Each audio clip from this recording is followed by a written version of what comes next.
પ્રેમચંદ્ર, તારી દીકરીએ 7 દિવસ સુધી જે કઈ માંગ્યું હોય એને મેં આપ્યું છે. મેં એને હંમેશા સપોર્ટ કર્યો છે. અને આજે એની બધી જ ઈચ્છાઓ મેં પૂરી કરી કાઢી છે. બેટા, તું ખુશ છે ને? તમે બંને સ્વર્ગમાંથી જોઈને ખુશ થઈ રહ્યા છો ને? હા?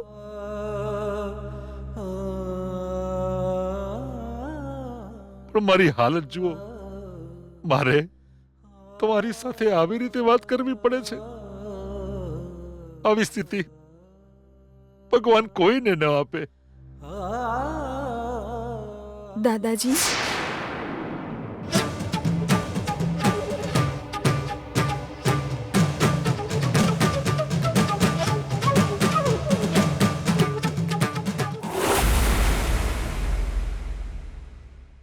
ગીતા, તું ચૂપચાપ કેમ ઊભી છે બેટા? ચલ, તૈયાર થઈ જા. આવ અહીં, 1 મિનિટ. બેના, ગીતાડી અને વિજયના લગ્ન તું ચાણેય નહીં થવા દે એવું મને લાગતું તું. પણ આ હું બેના, લગ્ન પહેલાં જ વહુને ઘેર લઈ જવાની તૈયારી થઈ જઈશ. વાર્તામાં નવો ટ્વિસ્ટ ચાણા આવ્યો. ગીતા અહીં રહેશે તો પેલો રમેશ એને સરળતાથી મળી શકશે. પહેલાં તો એ રમેશ આને ન મળે એનું ધ્યાન રાખવું પડશે. આપણે ગીતાને આપણી સાથે લઈ જઈશું તો આપણે રમેશથી પણ બચી શકીશું. તું રમેશલાલથી જ બચી જાય, પણ આ ગીતાડીથી કઈ રીતે બચે?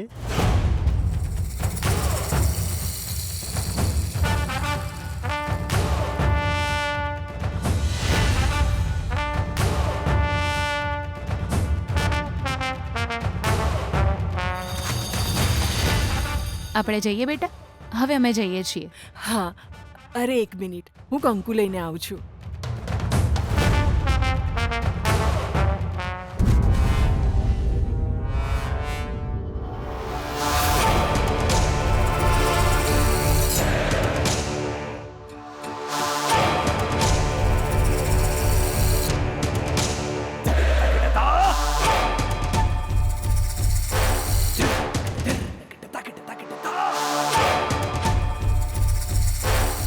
સારું તો ઠીક છે, હવે અમે જઈએ છીએ. હા,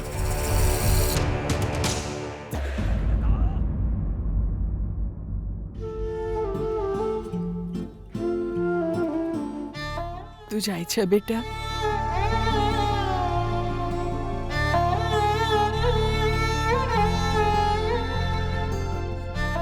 ધ્યાન રાખજે મમ્મી.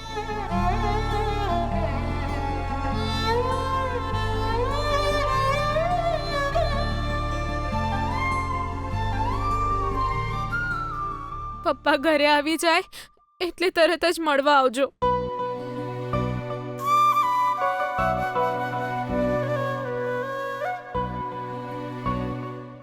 સુશીલાજી, આવી રીતે રડતા રડતા ન મોકલશો પ્લીઝ. તમારી દીકરી મારી દીકરી જ છે. ગીતા, આપણે જઈએ બેટા. જઈ આવ બેટા.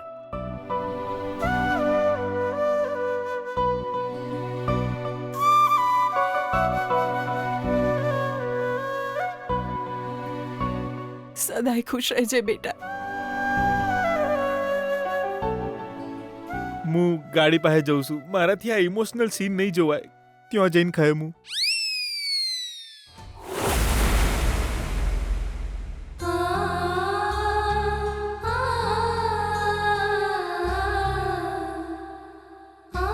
દાદાજી,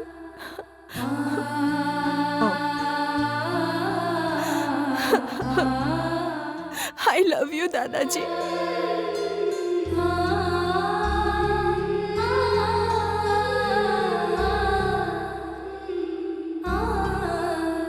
દાદાજી, મેં તમારી પાસે જે માંગ્યું એ તમે મને આપ્યું છે. આ દુનિયામાં તમારા કરતા વધારે પ્રેમ મને કોઈ જ નહીં કરી શકે દાદાજી. કદાચ મારા મમ્મી પપ્પા આજે જીવતા હોત તો એ પણ ન કરી શકત. ખબર છે તમને? અરે પાગલ છું. કેમ આવું બોલી રહી છે તું આજે? હા, મારી ઉંમર સપના જોવાની નથી બેટા. મારે તો ખાલી તારા સપના છે ને એ પૂરા કરવાના છે. એમાં જ મને આનંદ મળે છે. તારા માતા પિતા તારી સાથે નથી એનું દુઃખ તને ક્યારે ન થવું જોઈએ. તારા માતા પિતા તને મૂકીને જતા રહ્યા ને, અરે ત્યારે તો તું બહુ જ નાની હતી બેટા. મેં તને બહુ જ પ્રેમથી ઉછેરી છે, બહુ જ પ્રેમથી ઉછેરી છે. મારી લાડલી છે તું, તારી હંમેશા રક્ષા કરી છે મેં. એટલે જ બેટા તું મને બધા કરતા વાલી છે અને હું તને બસ જીવનમાં ખુશ જોવા માંગુ છું મારી વાલી દીકરી. આઈ લવ યુ દાદાજી. તારા જીવનમાં તારા મમ્મી પપ્પા તારી સાથે નથી એવું તને ન લાગવું જોઈએ બેટા. એટલે જ હું તને એટલો બધો પ્રેમ કરું છું. આગળ પણ તારા જીવનમાં કોઈ તકલીફ નહીં આવવા દઉં, કોઈ તકલીફ નહીં આવવા દઉં. ને પણ તારે છે ને ભવિષ્યની ચિંતા કરવાની કોઈ જરૂર નથી. પૂછ કેમ? કારણ કે તારો વાલો વિજય તારી સાથે છે. તમારા બંનેના ચહેરામાં હું આમના ચહેરા જોઉં છું બેટા, આમના ચહેરા જોઉં છું.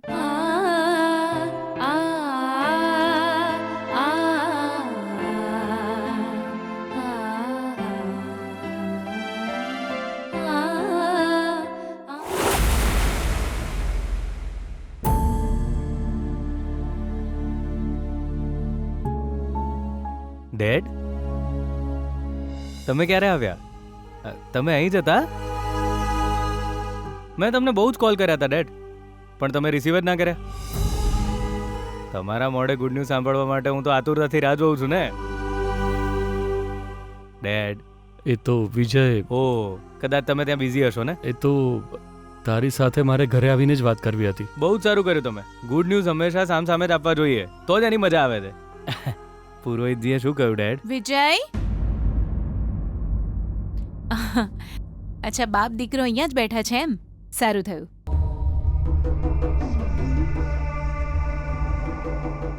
સાંભળો, તમે અમને એન્ગેજમેન્ટની તારીખ કહીને ગુડ ન્યૂઝ આપો એ પહેલા હું તમને એક સરપ્રાઈઝ આપીને તમને ખુશ કરવા માંગુ છું.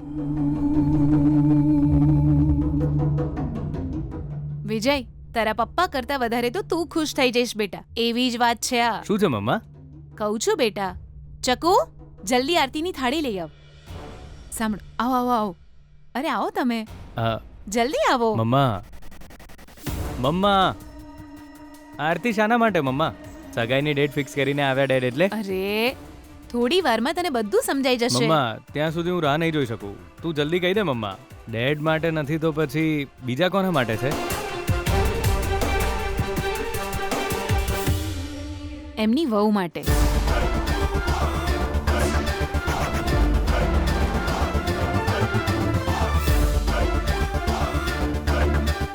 વહુ માટે? હા, ગીતા માટે.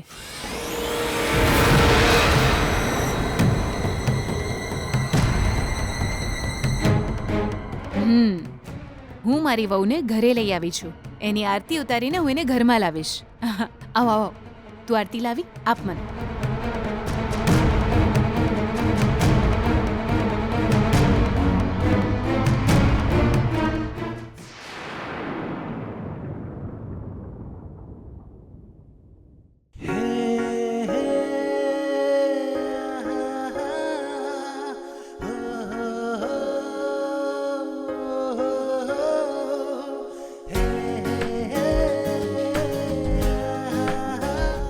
શું વાત છે ગીતા, તું અમારા ઘરે આવી?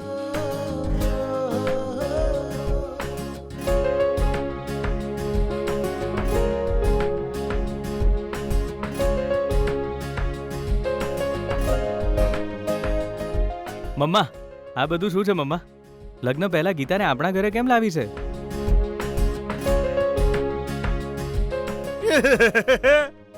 એ તો ખાસ વાત છે વિજય. સગાઈ અને લગ્ન પહેલા તારી થનારી પત્ની આ ઘરમાં રહેશે આ ઘરમાં આયા પછી હોય એના આચાર વિચાર આ ઘરના સંસ્કાર રીત રિવાજ અને કોમકાજ બધું શીખવાડવા માટે બી એના એનો આઈકન લઈ આવી